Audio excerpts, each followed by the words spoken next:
Hi everyone, welcome to our channel. నేను మీ యాంకి సవిత. ఈరోజు మనతో పాటు సీనియర్ జర్నలిస్ట్ దాము బాలాజీ గారు ఉన్నారు. ఆయనతో మాట్లాడతాం. నమస్తే సార్. నమస్తే.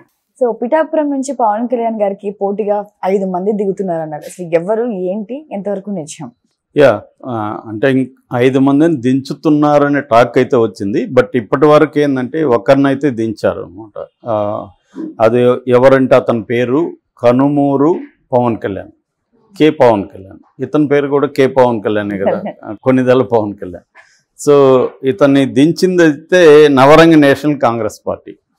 So Navaranga National Congress Party గురించి మనం ఆల్రెడీ ఒక వీడియో చెప్పుకున్నాం. అదేంటంటే నవరంగ నేషనల్ కాంగ్రెస్ పార్టీకి బకెట్ గుర్తు కేటాయించింది ఎలక్షన్ కమిషన్. ఆ బకెట్ గుర్తు చూస్తే గ్లాస్కి బకెట్కి పెద్ద తేడా మామూలు వాళ్ళకి కనిపించదు, జాగ్రత్తగా గమనిస్తే కానీ కనిపించదు. అంటే సడన్గా చూసినప్పుడు రెండు ఒకే గుర్తుంటాయి. సో గుర్తులు అలాగే ఉన్నాయి, పేరు పవన్ కళ్యాణే ఉంది. కాబట్టి అది కొంత ఇబ్బంది. యాక్చువల్గా ఇంకొక 4 కూడా చూస్తున్నారు వేరే పార్టీల మీద దించడానికి. ఇదంతా కూడా జగన్ ప్లాన్ అని చెప్తున్నారు.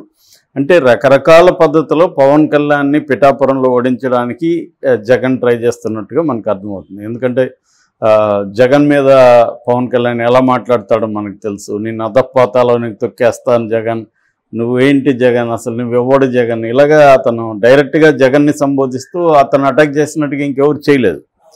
సో నువ్వెంత, నీ స్థాయి ఎంత, ఇలాగ మాట్లాడతాడు కదా పవన్ కళ్యాణ్. అందుకని అతన్ని అసెంబ్లీలోకి అడుగు పెట్టకపోతే, ఈసారి కానీ పెట్టకపోతే ఇంక పార్టీ మునగడలో ఉండడం కష్టం అనేది వాళ్ళకున్న అవగాహన. సో అందుకని అతన్ని రకరకాల ఎత్తులు వేస్తున్నారు. అందులో ఇప్పుడు వేసిన ఎత్తు ఒక ఇంట్రెస్టింగ్గా ఉంది. అంటే ఆల్రెడీ తమన్నా సింహాద్రి కంటెస్ట్ చేసింది. ఆమెమో భారత చైతన్య యువజన పార్టీ రామచంద్ర యాదవ్ వాళ్ళ పార్టీ తరఫున ఆమె పోటీ చేస్తుంది. ఇప్పుడు ఇది ఒక పెద్ద వార్త అయింది. ఇంకా 4 కూడా పెట్టబోతున్నారు. అంటే బాగా కన్ఫ్యూజ్ చేద్దాం అనేది ఉంది. ఏ పవన్ కళ్యాణ్ అనేది ఇప్పుడు ఇద్దరే అంటేనా కొంత ఆలోచించవచ్చు. ఇంకా ఇంకొక 2-3 ఉన్నారనుకో డిఫరెంట్ గుర్తుల్లో. సో కన్ఫ్యూజ్ అవుతారు జనం. అంటే మనకేందంటే పేరుకి అక్షరాస్యత 60-70% ఉన్నప్పటికీ నిజంగా అక్షరాలు రాసేవాళ్ళ అంటే ఆలు కక్కాలు అచ్చులు హల్లులు వస్తే అక్షరాస్యుల కింద వేసేస్తున్నారు. కానీ నిజంగా మినిమం కాగ్నేటివ్ స్కిల్స్ అంటారు, అంటే ఏది డిఫరెన్షియేట్ చేసే స్కిల్స్, అవి ఉండేవాళ్ళు చాలా తక్కువ మంది ఉంటారు. ఆ మధ్య కూడా ఇక్కడ కేసీఆర్ అంటే బీఆర్ఎస్కి వ్యతిరేకంగా పోటీ చేసినప్పుడు ఒక రోడ్ రోలరు, ట్రక్కు ఇలాంటి గుర్తులు ఉన్నప్పుడు ఒక ట్రక్కు గుర్తుకి 23,000 ఓట్లు పడ్డాయి ఒక దగ్గర. అంటే ఏ స్థాయిలో డ్యామేజ్ జరుగుతుంది అనేది చూడొచ్చు మనం.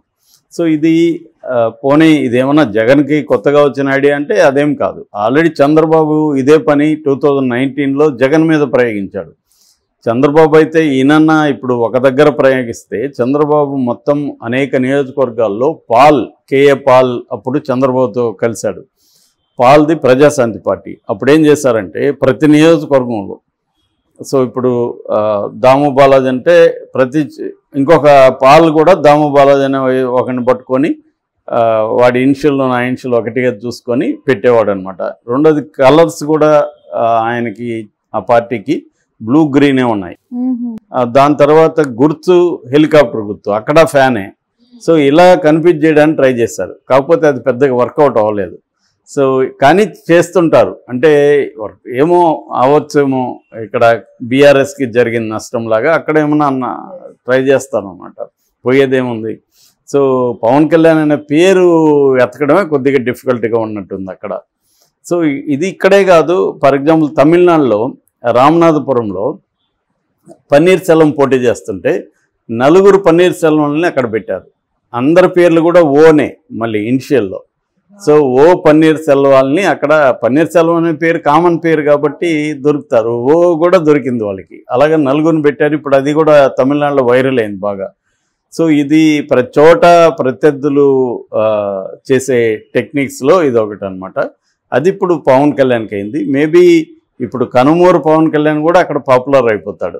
ఇప్పటి వరకు అతను ఎవరు అనామకుడు ఉన్నాడు. జస్ట్ అతని లెక్క ఏంటంటే పవన్ కళ్యాణ్ పేరు అతనికి ఉండడం. సో దానివల్ల ఇప్పుడు అతను కూడా పాపులర్ అయిపోతాడు. కనుమూరు పవన్ కళ్యాణ్ అనేది బాగా పాపులర్. ఇంకా మిగతా వాళ్ళని కూడా ఎదుగుతున్నారు. ఎట్లాగైతే సినిమాల్లో డూప్స్ ఉంటారో పవన్ కళ్యాణ్కి ఇప్పుడు అట్లాంటి ప్రయోగం జరిగింది. మామూలుగా అయితే రామ్ గోపాల్ వర్మ ఎక్కువగా పవన్ కళ్యాణ్ లాగా ఉండే వాళ్ళని పెట్టుకొని సినిమాలు తీస్తుంటారు. అట్లాగా ఇప్పుడు ఒక డూపు ఏర్పడ్డాడు. ఇది నవరంగ్ నేషనల్ కాంగ్రెస్ పార్టీ పెట్టింది. నవరంగ్ నేషనల్ కాంగ్రెస్ పార్టీకి జనసేనకి మధ్య ఆల్రెడీ గొడవ ఉంది. ఆ గొడవ ఏంటంటే మొన్ననే ఆ పార్టీ అధ్యక్షుడు షేక్ జలాల్ ఖాన్ ఒక ప్రకటన ఇచ్చాడు. ఆయన కంప్లైంట్ కూడా ఇచ్చాడు. యాక్చువల్గా ఏంటంటే తమను బెదిరిస్తున్నారని. ఫస్ట్ అయితే 3 కోట్లు ఆఫర్ చేశారు, ఈ గుర్తు మీద మీరు పోటీ చేయొద్దు, మీకు 3 కోట్లు ఇస్తామని.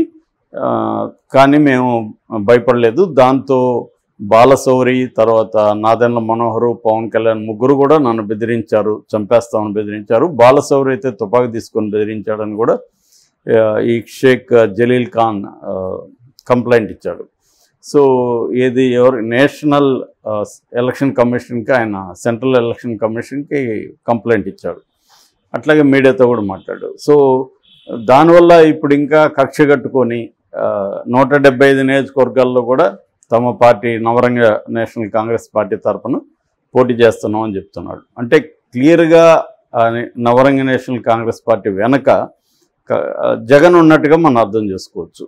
ఎందుకంటే ఈ జనసేనకి గ్లాస్ గుర్తు ఉంది కాబట్టి ఈ బకెట్ గుర్తుతో 175 వాటిలో పోటీ చేస్తే ఏమవుతుందంటే అక్కడ చాలామందికి ఇక్కడ జనసేన పోటీ చేస్తుందేమో అనుకునే అవకాశాలు ఉన్నాయి. సో వాళ్ళు గ్లాస్ కేసు బదులు దీనికి వేస్తారు. దానివల్ల తెలుగుదేశం బీజేపీ అభ్యర్థులకి మిగతా నియోజకవర్గాల్లో ఇబ్బంది. అట్లాగే 21 నియోజకవర్గాల్లో కూడా 21 ప్లస్ 2 పార్లమెంటు 23 జనసేన పోటీ చేస్తున్న నియోజకవర్గాల్లో కూడా ఈ ప్రాబ్లము వాళ్ళకు ఉంటుంది అన్నమాట. సో దీనివల్ల ఎంత నష్టం అని చెప్పలేం, కానీ బ్యాటిల్ టఫ్గా ఉన్నప్పుడు ఇది కొంత ఇబ్బంది. అంటే 100 ఓట్లతో గెలుపోవటములు డిసైడ్ అయ్యేటప్పుడు ఇవి పనిచేస్తుంటాయి అన్నమాట. మరి ఎంతవరకు ఇది జరుగుతుందనేది చూడాలి. అయితే పవన్ కళ్యాణ్ అయితే దీని మీద ఇప్పటివరకు స్పందించలేదు. తనలాగా ఇంకొకటి పెట్టారు ఇక్కడ అనేది స్పందించలేదు. మేబీ ఈ వార్త కూడా ఈరోజే వచ్చింది, మార్నింగే చూశాను నేను. సో ఖచ్చితంగా ఇట్లాంటి ఇంకా అనేక విడ్డూరాలు వింతలు మనం అనేకం చూసే అవకాశం ఉంది. ఎలక్షన్లు అంటేనే అనేక వింతలు విడ్డూరాలు జరుగుతుంటాయి. సో ఇక్కడ కూడా అవి జరిగాయి. యాక్చువల్గా ఇక్కడ కూడా వీళ్ళు రోడ్ రోలర్ మీద కానీ తర్వాత ట్రక్ మీద వీటి మీద కంప్లైంట్ ఇచ్చారు, కానీ వాళ్ళు ఇచ్చేస్తున్నారు అన్నమాట. యాక్చువల్గా ఇలాంటి పేరు ఈ పన్నీర్ సెల్వంది కూడా అక్కడ కూడా రామనాథపురంలో కూడా వాళ్ళు సెంట్రల్ ఎలక్షన్ కమిషన్కి ఇచ్చారు, సేమ్ పేరు ఎట్లా మీరు అలో చేస్తారు అని.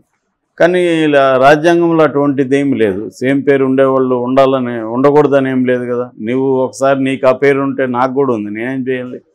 కాబట్టి సో పవన్ కళ్యాణ్ లీగల్గా అయితే ఆయన ఏం చేసుకునేది ఏం లేదు. ఓన్లీ ఏంటంటే ఎడ్యుకేట్ చేయడం, అవేర్నెస్ క్రియేట్ చేయడం, గ్లాసుని గుర్తు ఇది చేయడం. ఇప్పుడు ఇంకొకటి కూడా ప్రాబ్లం ఉంది. పవన్ కళ్యాణ్కి గ్లాసు గుర్తు కూడా ఈ 23 నియోజకవర్గాలు తప్ప మిగతా చోట ఫ్రీ సింబల్స్లో పెట్టింది. ఇప్పుడు దాన్ని ఎవడంటే వాడు మళ్ళీ జగన్ నిలబెడతాడు కదా, మళ్ళీ అక్కడ గ్లాస్ గుర్తులను పెట్టి అక్కడ కూడా ప్రత్యర్థుల పేర్లు యాజ్ ఇట్ ఈస్గా పెట్టారనుకోండి పార్టీలలో. ఆల్రెడీ ఇప్పుడు ఈ చిన్న పార్టీలు కొన్ని ఉన్నాయి. ఈ చిన్న పార్టీలకు కొంతమందికి ఫండింగ్ ఇచ్చే వాళ్ళని తాము చెప్పినట్టు చేసుకోవచ్చు. ఎందుకంటే చిన్న పార్టీలో వాళ్ళకి ఫండింగ్ ఉండదు. నిన్న కూడా ఒక పార్టీ అతను ఎవరన్నా ఫండర్స్ ఉంటే చూడండి సార్ నాకు సీట్ వచ్చిందని చెప్తున్నాడు.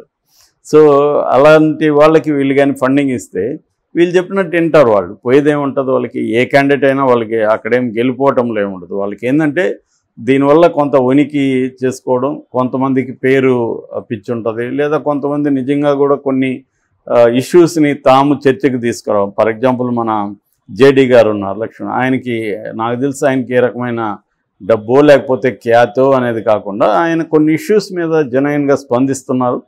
అది లైమ్ లైట్ తీసుకొద్దామని ఆయన కోరిక. అందుకని ఆయన ఒక మంచి పని కూడా ఏం చేశాడంటే తనలాగా ఉండే చిన్న పార్టీల్ని ఆయన ఆర్గనైజ్ చేసి ఈ పార్టీలకి ఒక యునైటెడ్ ఫ్రంట్ లాగా క్రియేట్ చేసుకొని చేస్తున్నాడు. నిజానికి అది మంచి ప్రయత్నం. యాక్చువల్గా తమిళనాడు కానీ కర్ణాటక మిగతా రాష్ట్రాల్లో, ముఖ్యంగా తమిళనాడులో చిన్న పార్టీలు చాలా మంచి పార్టీలు ఉన్నాయి, దళిత్స్కి ఇట్లాంటివి. సో డెమోక్రసీలో ఎన్ని రకాల పార్టీలు, ఎన్ని రకాల విభిన్నత ఉంటే అంత మంచిదన్నమాట యాక్చువల్గా. సో దానివల్ల ఇది ఉంటుంది. అయితే పవన్ కళ్యాణ్కి ఇప్పుడు ఒక పవన్ కళ్యాణ్తోనే ఇబ్బందులు ఉన్నాయి, ఇంకొక 4 వస్తున్నారని చెప్తున్నారు. సో మొత్తం 5 మంది పవన్ కళ్యాణ్లు అక్కడ ఉంటే మాత్రం డూప్స్ ఒక ఫ్రేమ్లో 5 మంది వచ్చినట్టుగా ఉండబోతుంది, చూడాలి.